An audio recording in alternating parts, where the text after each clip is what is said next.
I got several eco opportunities due to my beloved Professor Dr. Matthew Koshi. Now I am getting a wonderful opportunity to be on job with you to make an eco reading the book.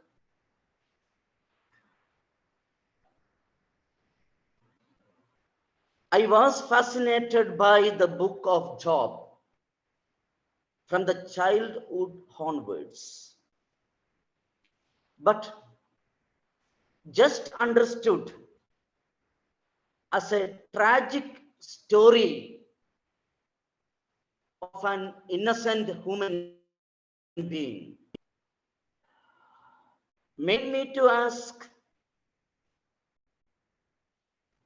so many crucial questions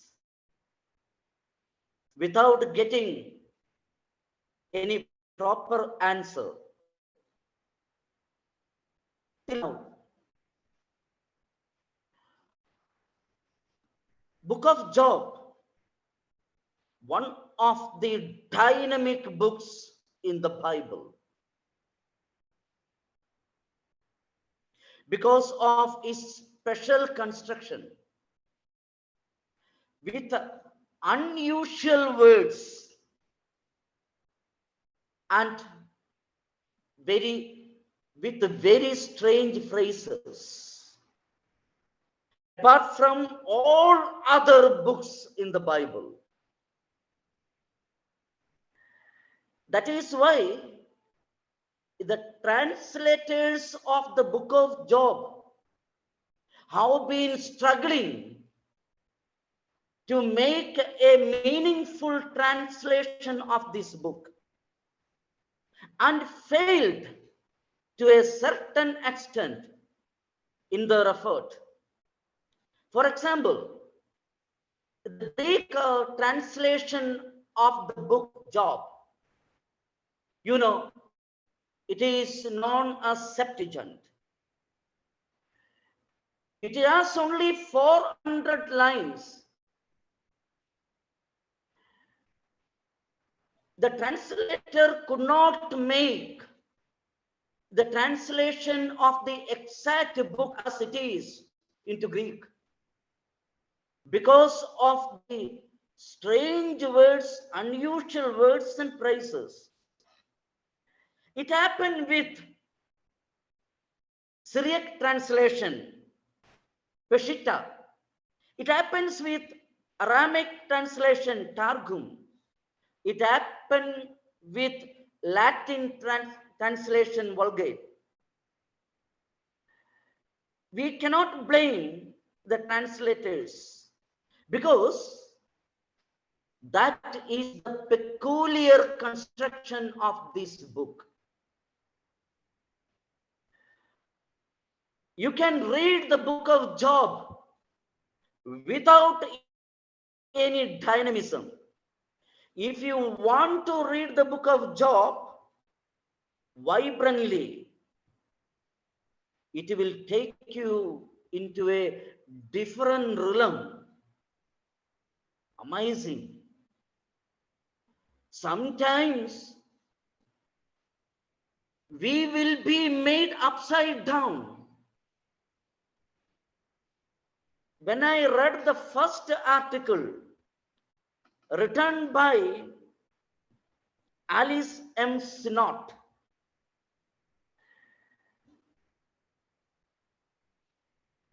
the chapter 12, it is entitled as Cosmic Devastation and Social Turmoil.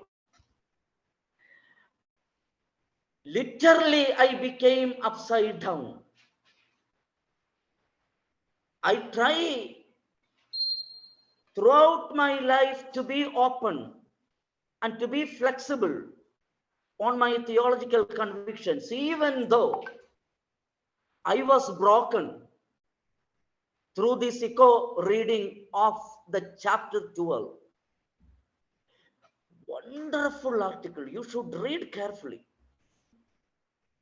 you will become a different theological person with strange theological positions. I'm sure. You know, the book of Job, the author is unknown. We think that on the basis of the biblical scholars, we think that the author can be an Israelite because of mentioning about covenant made by God with Israelites. Anyway, we assume that the book might have been written in the 1st or 2nd century BC.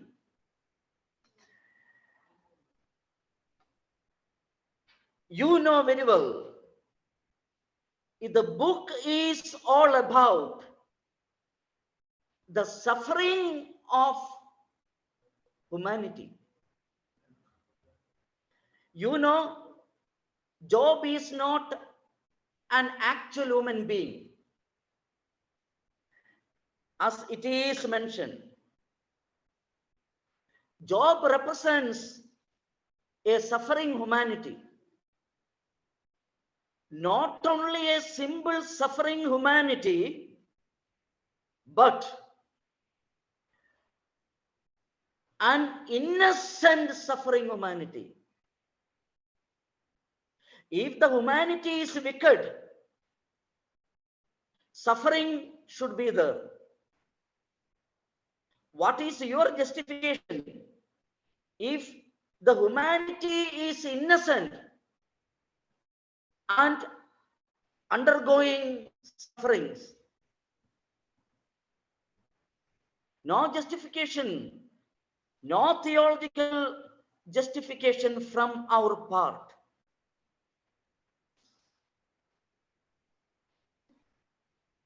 This book comes under wisdom literature with a very peculiar methodology.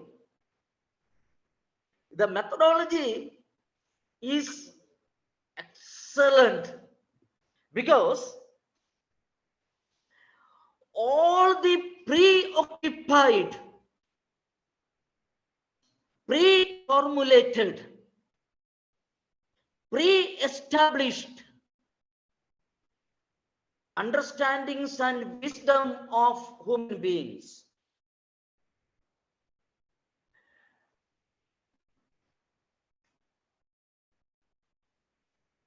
has been distracted, has been reconstructed, has been deconstructed by the wisdom of the nature. By the wisdom of the nature, anthropocentric position of human being does not allow any human being to think that there is real wisdom with the earth more than human beings.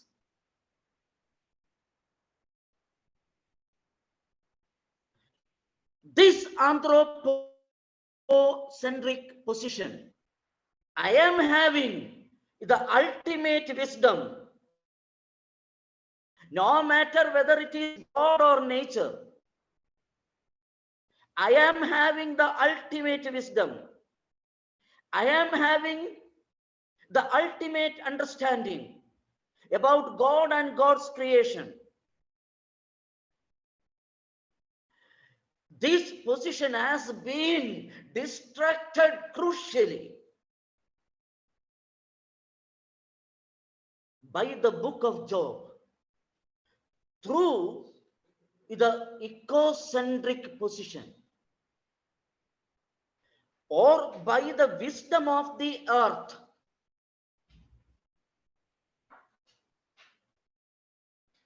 You know, the book began with the wisdom and understanding of Job and his friends. Very traditional understandings, established convictions, no question at all.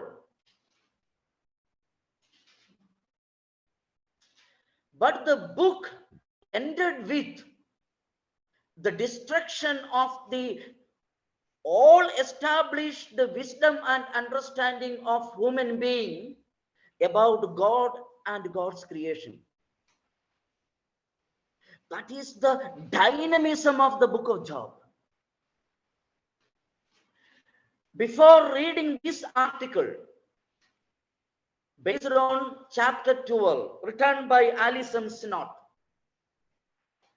you should read the chapter, then read the article carefully by paying keen attention as much as possible. Then you have to read again the same chapter.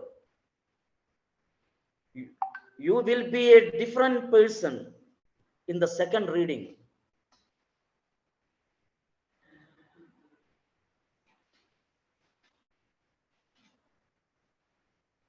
We all agree that the natural calamities happen not because of God, because of the destructive attitude, eco-destructive attitude of human beings on earth. We all agree with that. Earthquake, tsunami, all those things take place not because of God, but because of the eco-destructive activities of human being. Very true. But the question is, if God is the creator, why does God allow to destruct the creation? Reason may be us. We may be the reason. Okay. But why does God allow to destruct God's creation? As a result of the destruction, eco-destruction of human beings. Is there any responsibility with God to protect God's creation? Even though I stand to destruct God's creation, why does not God take a responsibility to protect the creation?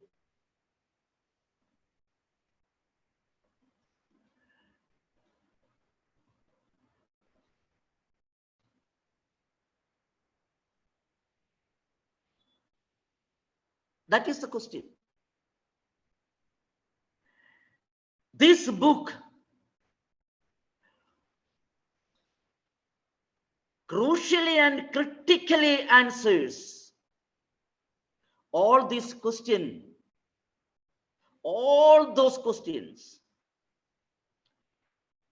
Yes. You know the eco-principles, eco-justice principles. No need to repeat that. Beginning with the principle of intrinsic value, principle of interconnectedness, principle of voice, principle of purpose, principle of mutual custodianship, and principle of resistance.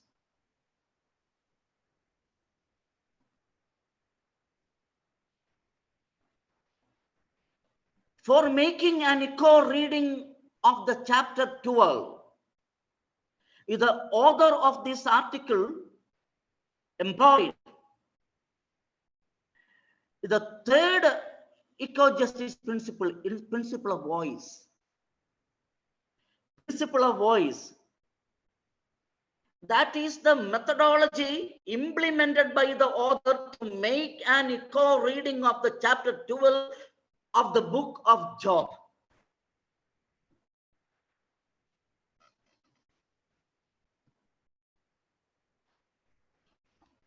listening and hearing the voice of earth in that chapter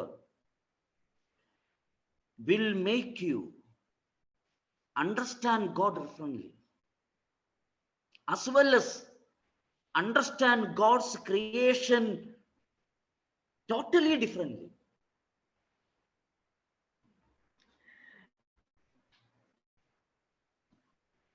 Erets, E-R-E-T-S.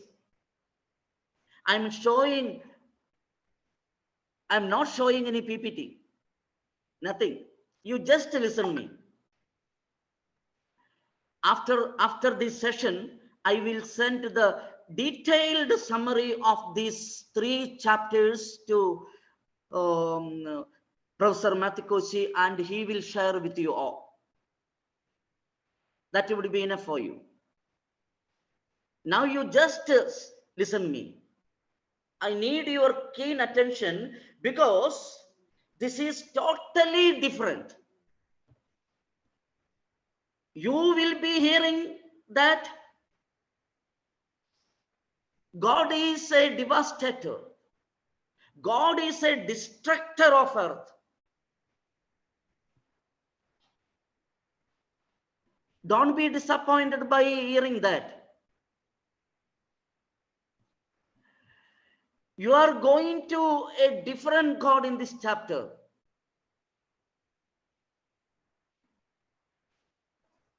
A God who forsakes creation.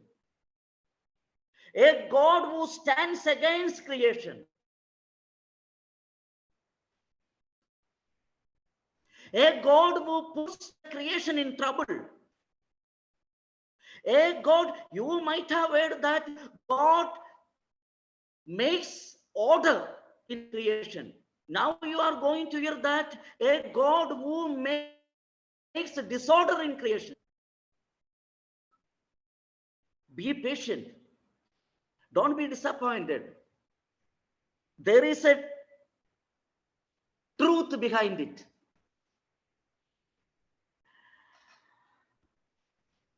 "660 times in NRSV, you can see the term eretz, meaning earth. But the word eretz in Hebrew text has a different meaning. It is meant Mother Earth. You might have heard that name, Mother Earth, or Earth Goddesses.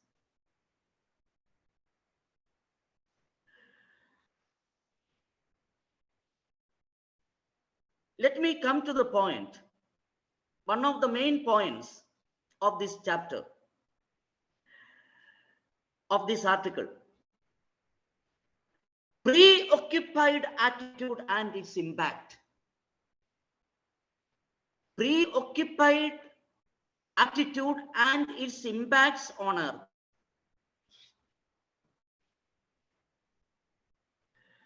The chapter says earth is a place of devastation and disorder.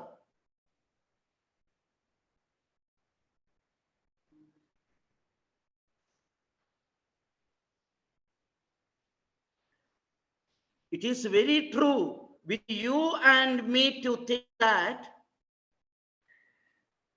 the righteous should be blessed. The earth is righteous. Only the wicked can be punished. But earth is punished all the time.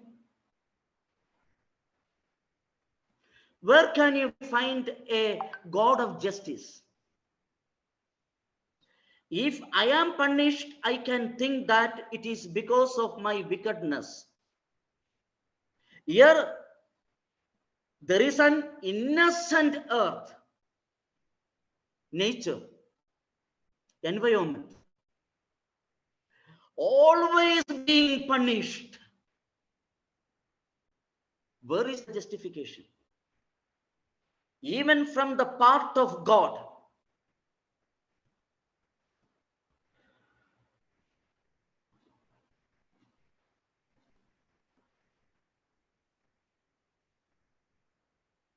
The result of the preoccupied attitude of this. What? This means the wicked should be punished and the innocent should be saved, blessed. Okay. Now, because of this traditional conviction,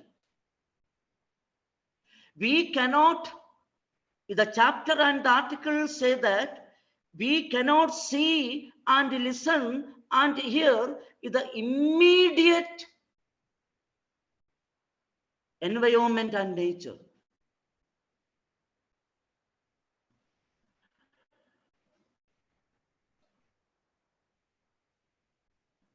See, the book began with the witness of God about Job. There we read, Job is innocent, Job is righteous, Job is blameless, Job is religious.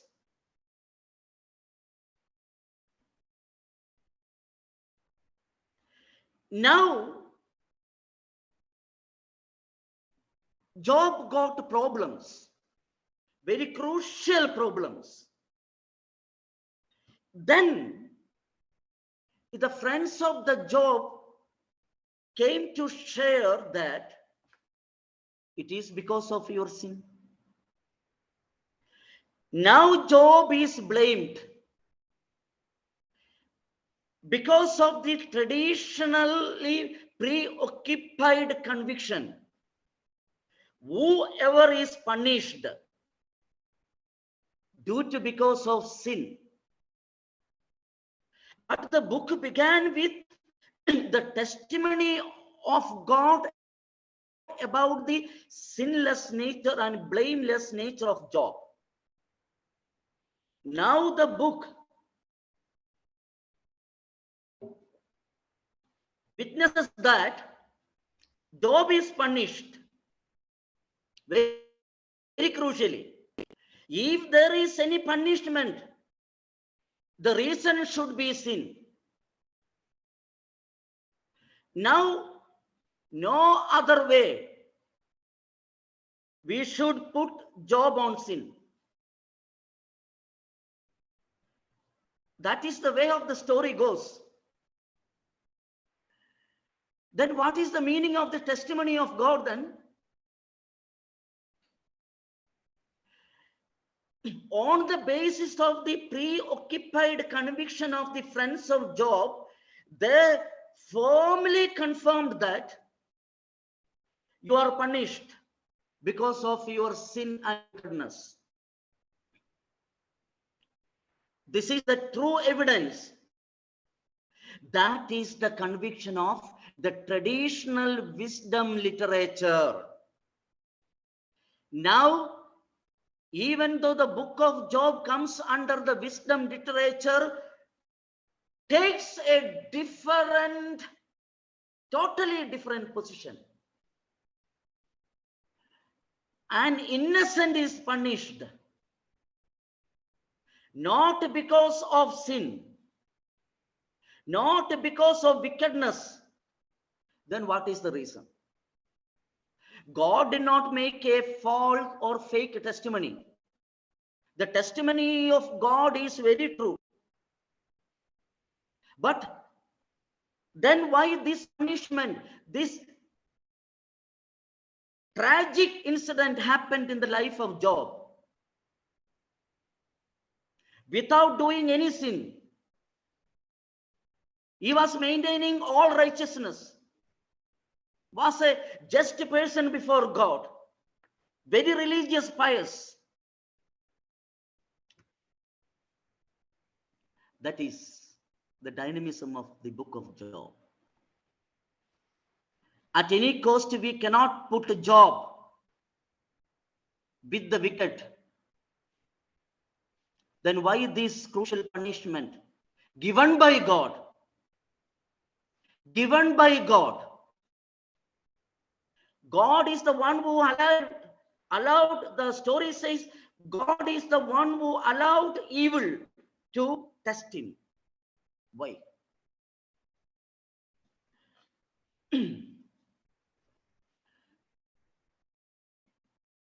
After a long argument with the friends of Job, Job said, all of you are wrong.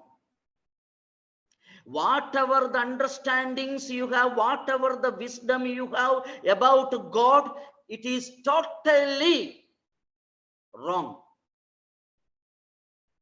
He was negating the traditional preoccupied understanding and wisdom of human beings about God. It happened firstly from the part of Job. Job was negating the convictions of his friends, even though the conviction was being with the traditional convictions of wisdom literature. Job said,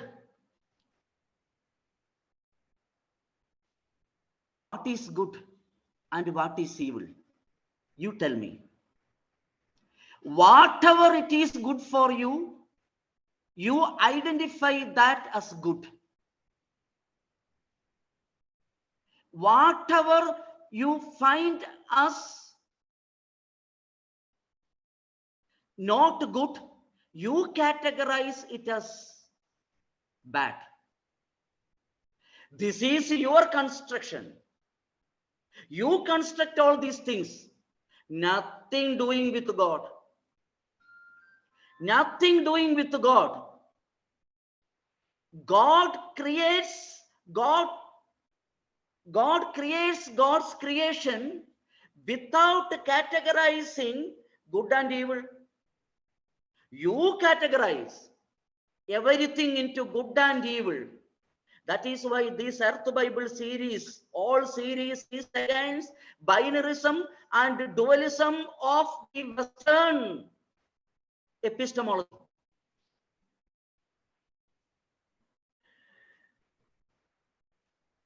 You categorize something as good, you categorize something as bad, and God gives you experiences and events. On the basis of your construction, you identify it is a bad event, it is a good event. Nothing doing with God. God is very innocent in this process. This happens with order and disorder. That is the second dynamism of this article on the basis of this chapter. What is order and what is disorder? God ordered everything. Order, the word order, ordering the disorder, not commanding. God ordered everything. Everything become order. What is disorder? Now you see in this chapter lot of eco-destruction, and you identify that God does disorder.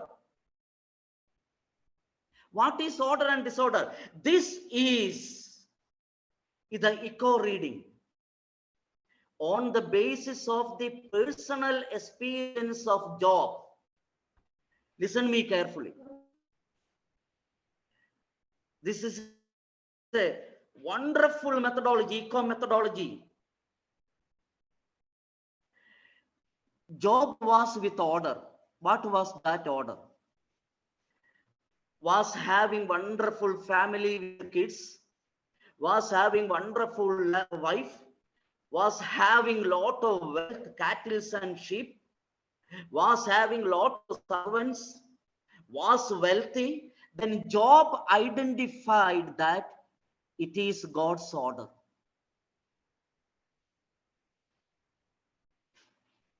This is the wonderful order of God in my life. God orders everything in my life. Never allow anything to become disorder. Everything is fine. Okay. Very happy. Nice. All of a sudden, everything became upside down. Lost all his kids, lost all wealth, lost all servants, lost all cattle, sheep, lost even on body, on health. Normally, we should identify it as a disorder. Order should be fine. Now the situation is chaos. Everything is lost. A human being should understand this as an disorder. On the basis of this experience, Job argues that you should understand God, who makes not only order but also disorder.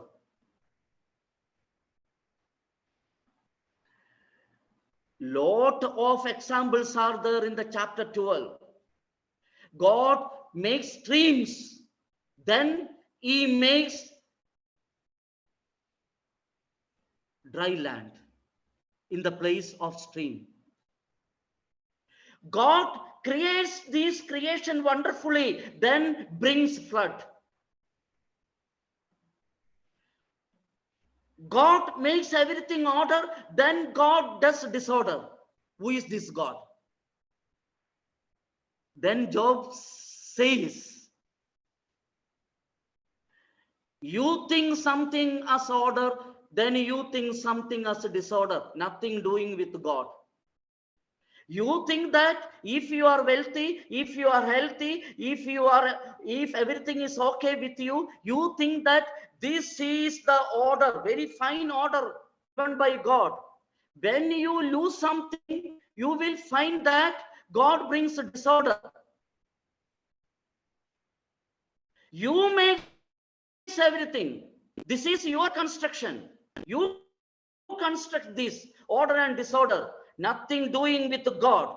God does natural phenomena.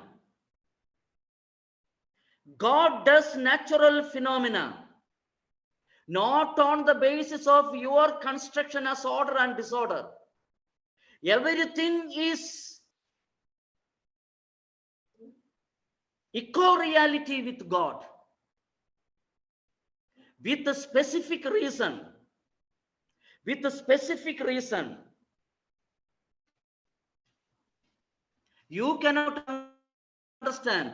That is your problem. Job says, because you cannot understand, it is because of your problem. Because I am coming to the second article now. You are not learning anything from the teacher of earth. Earth remains as a wonderful teacher. But you do not have any mind to learn from the earth. So you cannot understand the natural phenomenon created by God, implemented by God. Because of not knowing the natural phenomena, you are saying something out of your eco-ignorance.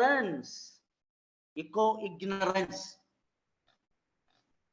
On the basis of your eco-ignorance, you are blaming God.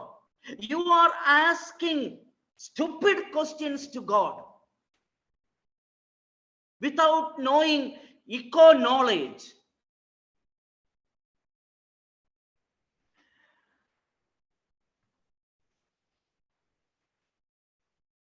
Subversion and destabilization, constructive and disconstructive, order and disorder, preoccupied wisdom and real earth wisdom, all these tension are embedded dynamically in this article on the basis of the chapter 12. Read it carefully. You will be thrilled, overwhelmed with a different knowledge of God.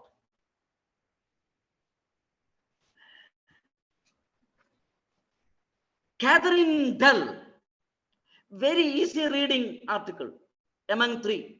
Very easy reading article.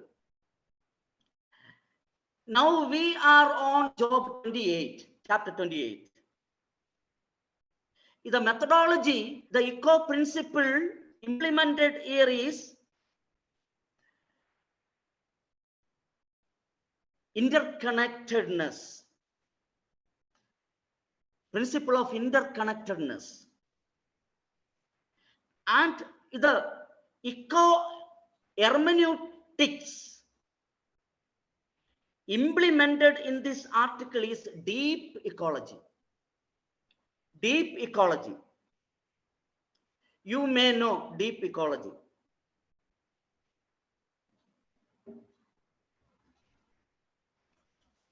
Just for your information, I can give you 13 points about deep ecology. It is very important to know. Then only you can understand that article. Because the hermeneutical frame of that article is deep ecology. Deep ecology. In 1973, Norwegian philosopher Arne Næss, N-A-E-S-S, came up with this sense, deep ecology. He coined this. Then it was developed by a lot of environmentalists and ecologists. Deep ecology is an environmental philosophy. Advocates ecocentric view. Stands against anthropocentric worldview. Being with or advocates intrinsic value of the components of earth community instead of utilitarian value.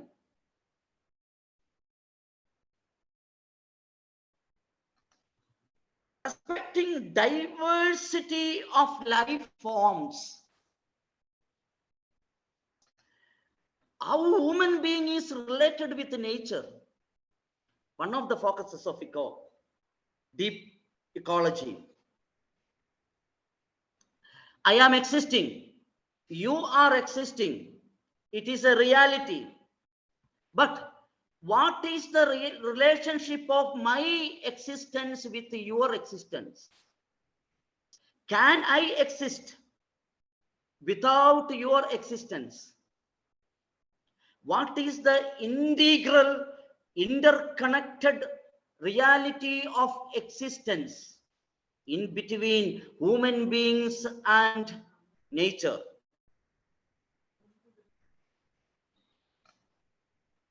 Stand against all kind of non-vital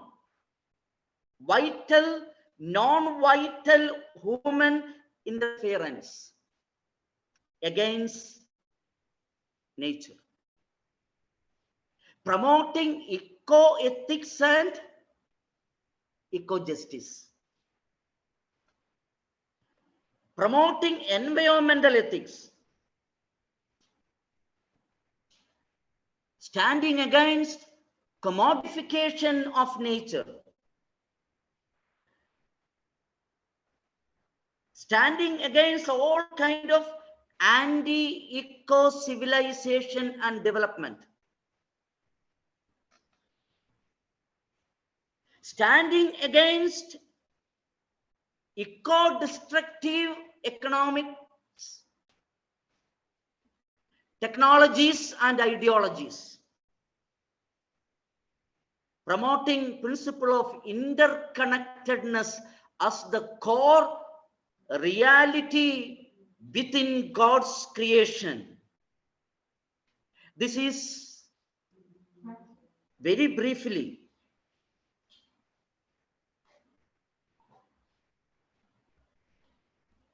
about deep ecology. Now, please come to Job chapter 28. It is a poem or hymn in the wisdom literature, praising the beauty, the richness, the diversity, sometimes strangeness of the living and non-living things on the earth. The chapter. Through this poem and hymn of wisdom literature,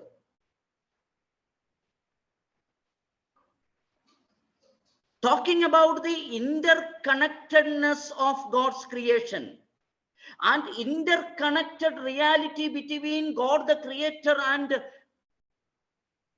God's creation.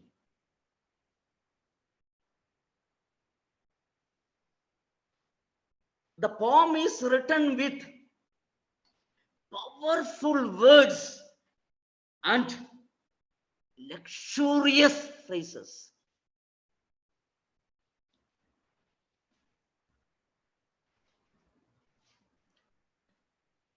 When you go to the deep of the earth,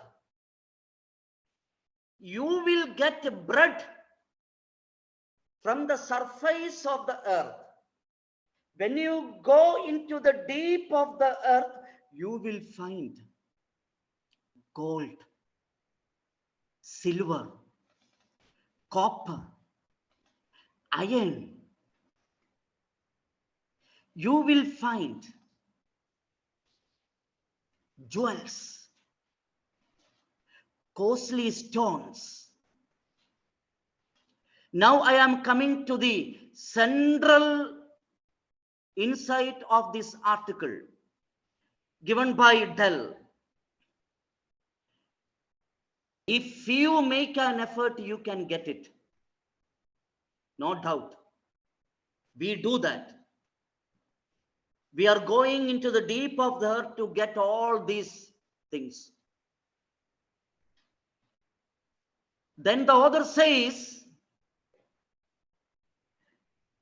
you can get it,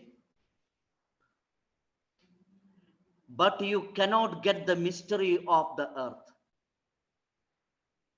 You can have the gifts of the earth, but you cannot have the mystery of the earth. That is the central argument. You have accessibility to have the gifts of the earth provided by God the Creator, but you don't have accessibility to know the mystery of God's creation.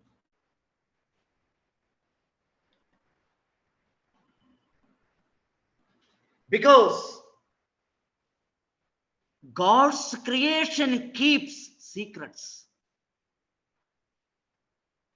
You can enjoy the gifts of nature, but you cannot understand, comprehend the secrets of nature. That is Job 28. Then the question is, that is the crucial question in this chapter and in this article. If you do not know the secrets or mystery of God's creation, how can you control? How can you dominate earth? How can you be the master of earth?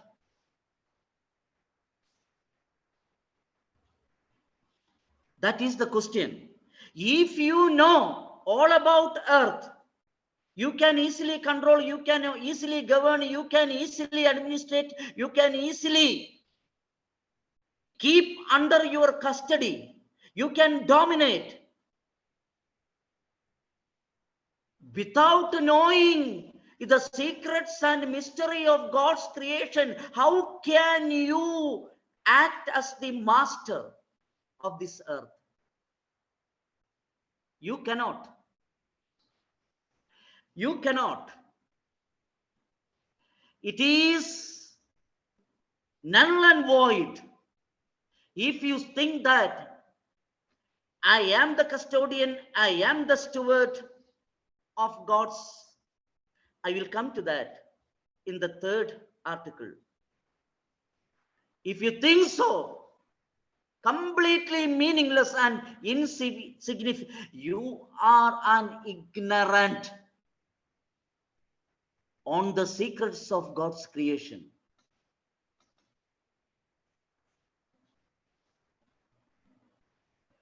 Now, without knowing the mystery of God's creation, the secrets of God's creation, you are blaming the Creator.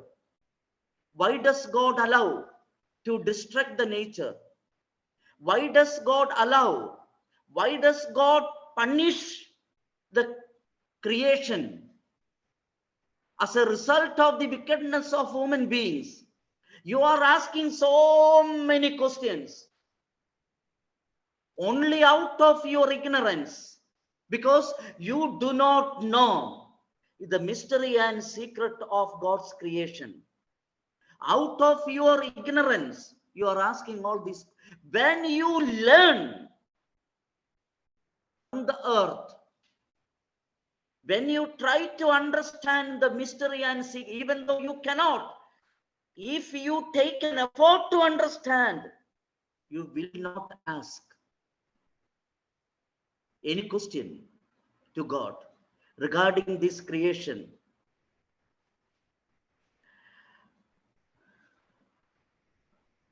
That is,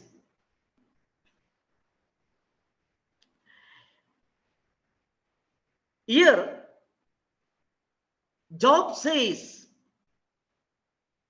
page number 88, Job says, God created light for what? God created light to reveal the deep character of the primordial reality. The deep character of the primordial reality. We think that God created light to eliminate darkness. Job says that, see the difference. Traditionally, we think that God created light to eliminate darkness.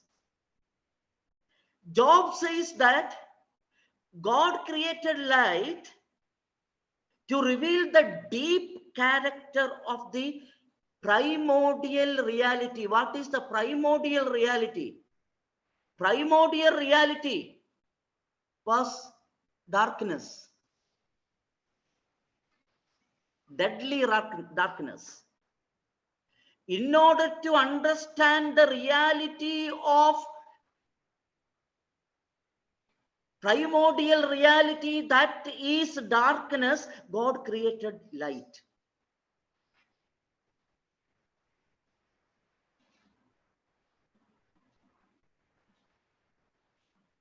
Out of our ignorance, we ask God, why did you create darkness? Isaiah says, God creates light and darkness. There is a definite purpose from the part of God to create darkness. Without knowing that, because in our preoccupied conviction, dark is evil, dark is bad, light is good, blessing symbolizes God. On the basis of Greek binarism, philosophical binarism, developed by the Eurocentric binarism. Out of this preoccupied, formulated, traditional Eurocentric conviction, we ask so many meaningless questions. Why did you create darkness? Job says, God is not a fool to create stupid things. You are asking out of your ignorance, without knowing the purpose of God's creation, without knowing the secret of God's creation, without knowing the mystery of God's creation. God created darkness in order to reveal the primordial reality of God's creation, which is darkness. That is why do you have sufferings? You understand it as a negative, bad things happening in life. Only because of your pre-understandings and convictions about God, order and disorder, chaos and order. But God does not do anything with that. Very innocent. Now,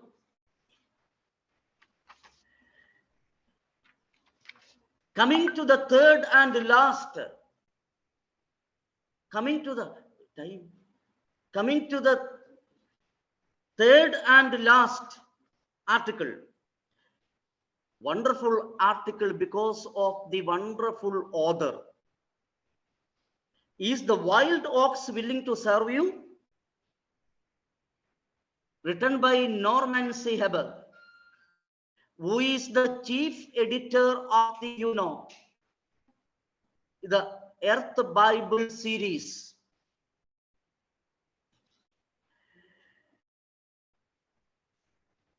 Job chapter 38 and 39 is the text now. Job 38 and 39. The echo principle implemented to make an echo reading of these two chapters is the principle of mutual custodianship. The principle of mutual custodianship.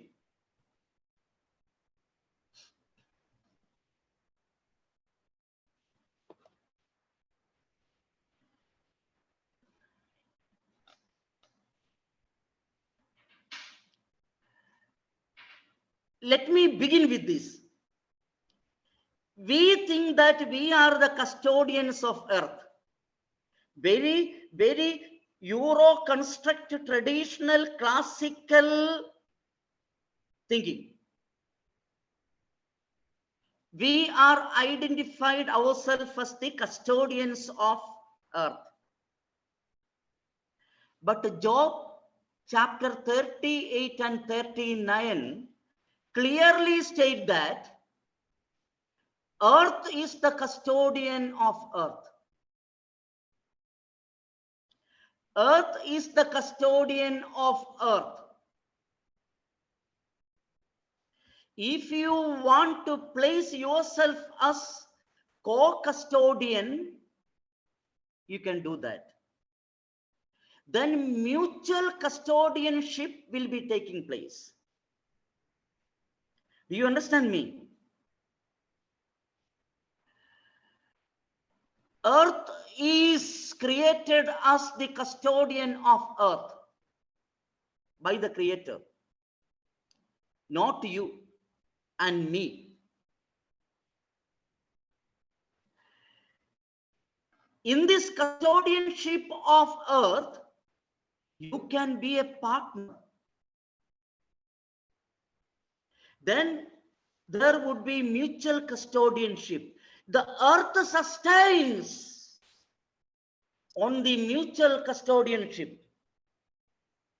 Each and every components of earth community takes care of each other. There is custodianship, each and every components of earth community. In order to have mutual custodianship, to take care each other, there is no centralized custodianship with human beings. It is a wrong concept. Now the time is to change it, reconstruct it on the basis of Job chapter 38 and 39. Now I am coming to two basic Christian traditional classical thinking. We think that we are the custodians of the earth. We think that we are the stewards of the earth. Custodianship and stewardship both are well established and well institutionalized traditional Christian thinking. Both are objected by these chapters. There is no stewardship with you. There is no custodianship with you. The Earth Bible series and the environmentalists and ecologists strongly believe that it is a eco-destructive concepts, because steward is a person who represents and acts on behalf of someone in power or authority. The steward operates in the place of the owner or ruler. God does not give such an authoritarian position to any human being.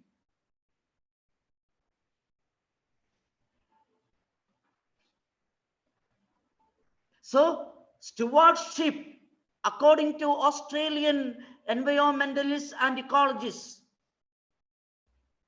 they do not agree with the concept of stewardship, because it is a destructive concept, eco-destructive concept. If you think that you are the representative, you are the agent, and you are the authoritative, and you are the authority, or you have the power to interact with nature, to take any decision, to take any eco policy, to implement those, that it would be the main ground of destruction of ecosystem. That is. Then custodianship. You know who is a custodian? Someone who keeps something under custody. Am I right? They are saying. And we construct custodianship for our own sake, in order to keep the nature earth under our custody. God does not give the power to anyone to keep the earth under custody. Then what is the meaning of this? Now, The eco-justice position comes up with one new concept, that is kinship. That is the ground of mutual custodianship. Mutual custodianship does not have any hierarchical structure. Mutual custodianship does approve the method to take care each other, to safeguard each other, to preserve each other. Mutual custodianship does not have any superior position or inferior position. If I think that I am the custodian to keep the nature under my custody, even to preserve it or to serve it, no matter. If you think in that authoritarian way towards nature, it would become a crucial ground to distract earth and ecosystem. That is, so kinship instead of custodianship and stewardship. When you preach, Matthew Koshi sir told me to give you some points to make sermons. These are the points. Till this moment, you have been preaching on custodianship and stewardship. Now, it is challenged by the new concept of kinship to construct mutual custodianship as a principle of ecosystem intended by God in God's creation.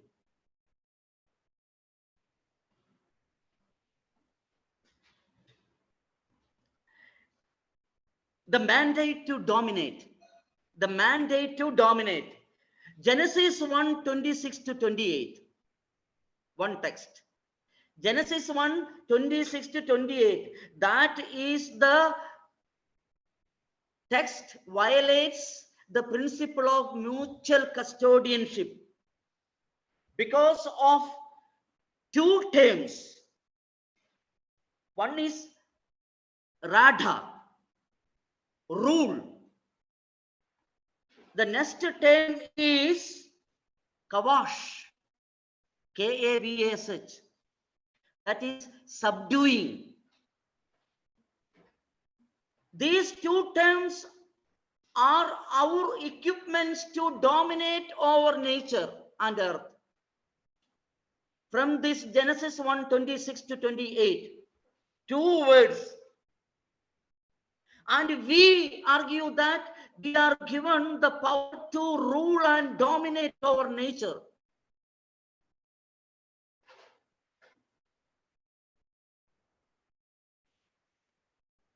Job is the book to negate all these concepts. All these concepts. Walter Brueggemann, very famous eco-theologian, Old Testament biblical scholar. He says the text does not talk about ruling over the nature or subduing the nature, but talking about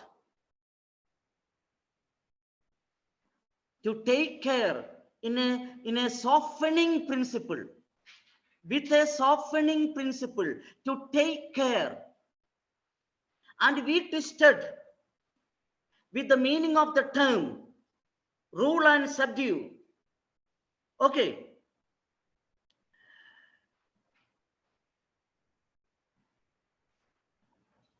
Psalm 72, Hebel points out that the third stanza of that psalm, and especially Psalm 8, clearly says that everything has been put under the feet of human being.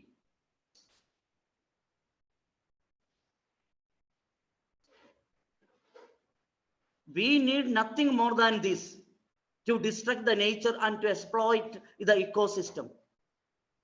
Because the psalm says God has put everything under the feet of human.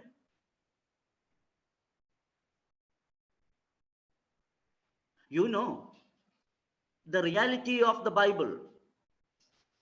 Most of the passages were constructed with anthropocentric worldview, not with the ecocentric worldview. Now we are rereading the Bible from eco perspective and deconstruct and reconstruct the anthropocentric passages, as we heard Job chapter 12, 28, now 38 and 39. The term kawash, subdue, the exact Hebrew meaning of the term is overpowering force, military conquest, forced submission, enforced subjugation of slaves, sexual subjugation, and assault of a woman. These are the meanings of the term subdue, of the Hebrew word kawash. Now, come to Job, Genesis 1:28 and Genesis 2:15, two creation stories. Genesis 1:28 talk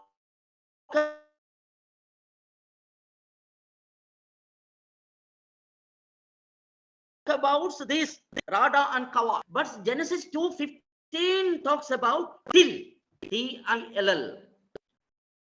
Awad, A-V-A-D, Hebrew word, means serve. Serve. Again, there is a word Shamar, S-H-A-M-A-R, Hebrew word, sustain and keep. That is, okay.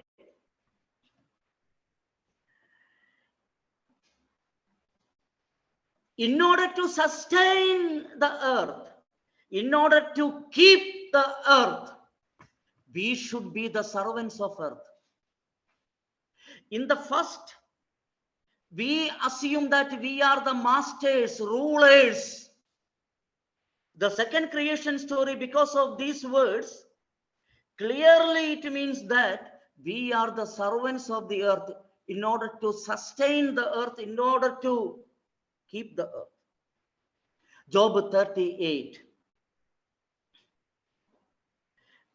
You know, Genesis 9:17, Genesis 1:26-28, you think that you gives you permission to overrule and subdue the nature. When you come to Genesis 9:17, you will find that you got the authority even to kill. Even to kill, not only to rule over, not only to subdue, but you are given the power to kill. Job chapter 38 and 39 distract all these concepts. Job 38, journey through cosmos. Journey to cosmos, because you know the story. Job was asking so many questions to God. Then God decided to take him on a journey. The journey was through the cosmos. Through the cosmos. Patrick Dale says that through this journey, God was decentralizing the human knowledge and wisdom about nature and ecosystem. Decentralizing, deconstructing. Because in this journey, chapter 8, God was taking Job for a journey. Now Job is on the journey, led by God through the cosmos. Now,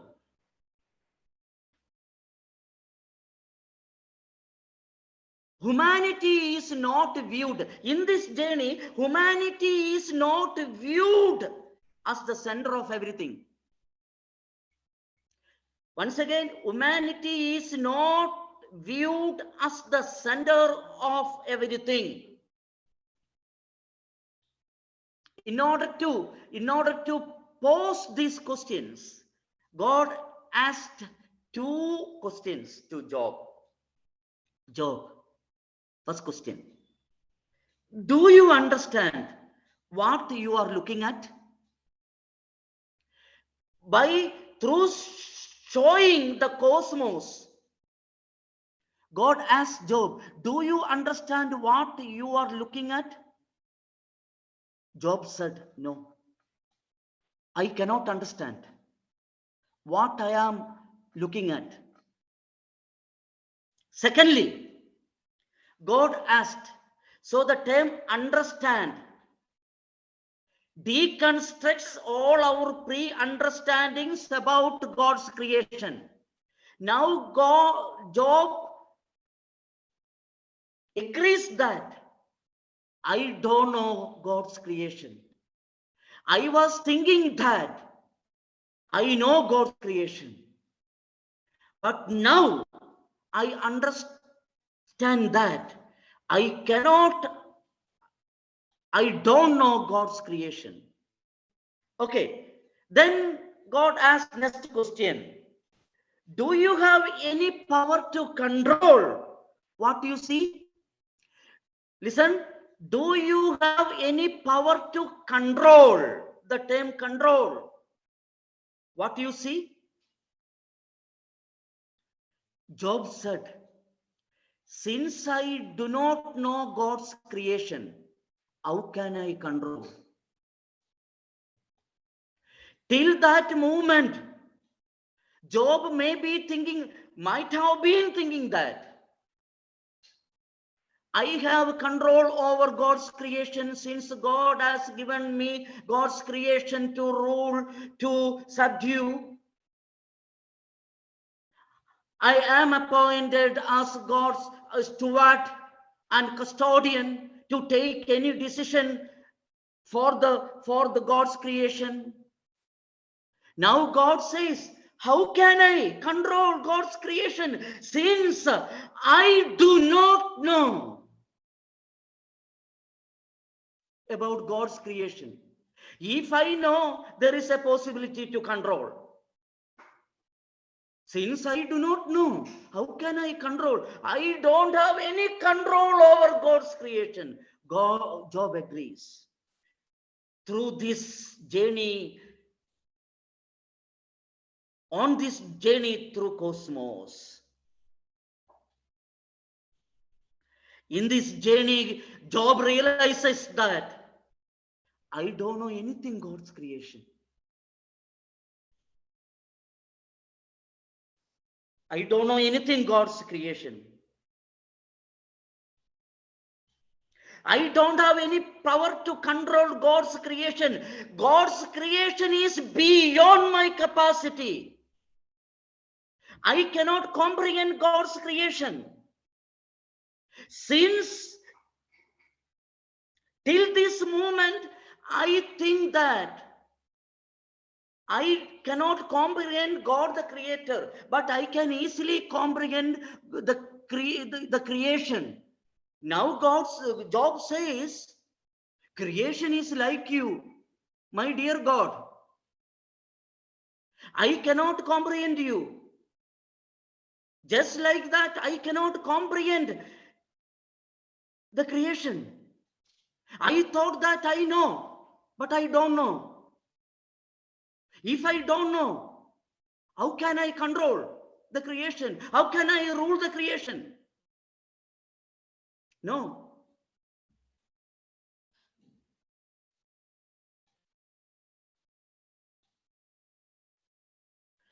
No was the answer from Job. about the questions. Sorry, no was the question of Job. No was the answer of Job to the questions of God about creation. Now,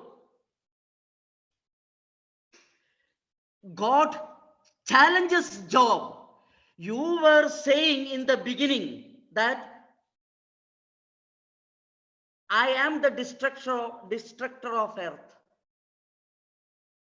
You were claiming that I am making disorder in the creation.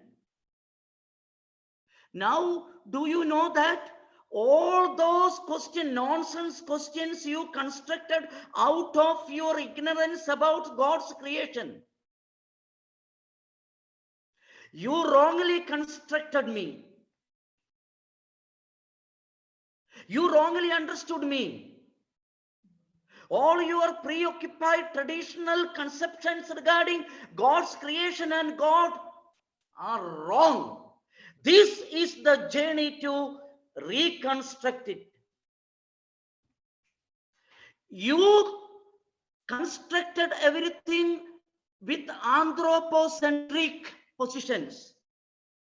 Now, this is the time to reconstruct everything from ecocentric positions. With anthropocentric positions, you construct all nonsense, meaningless, insignificant questions and answers. This is the time for you, Job,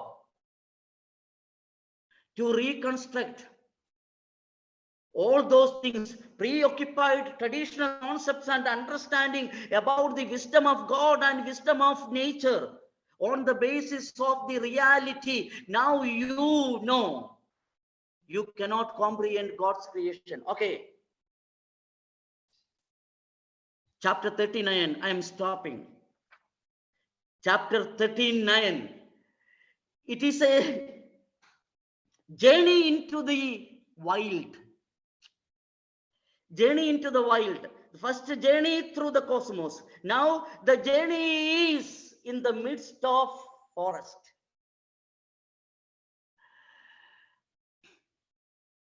Human beings think that we have power to terrify animals. Animals, actually not. When you come to see the animals, the reality, the actual face of animals, you will be terrified.